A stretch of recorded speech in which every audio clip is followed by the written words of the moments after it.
Wish you happy, successful, and healthy life. Adulting may give you bits and pieces of hardships, pain, bumps, but do not disdain, do not be discouraged, do not be afraid. Offer it to our Lord Jesus Christ, and the burden will lessen. These pains, these hurts will hone you, will shape you, will prepare you the next chapter of your life. Also, do not be afraid to commit mistakes, failures, because these mistakes and failures will make you human. Also, do not,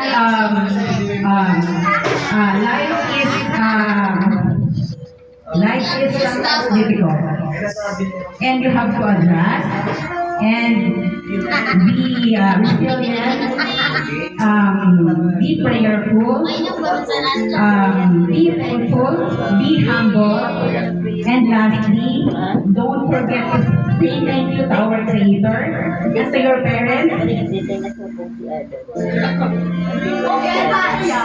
Kasi without we are nothing. Kasi parents always want the best for the child, for our child. So yung mga bata, dapat natin, ano mo lang,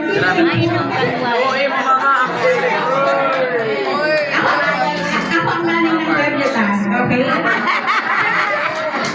Being a mother kasi, I'm so emotional.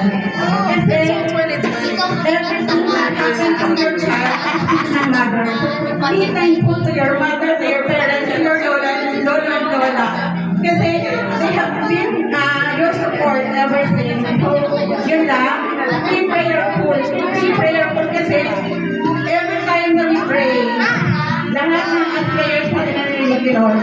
So, kung ano man nangyayari sa buhay natin, kasi life, sa buhay niya nag-control everything. Nag-control everything. So, ang lagi natin siya, si Lord Jesus Christ lang. So, happy birthday to you. And be happy.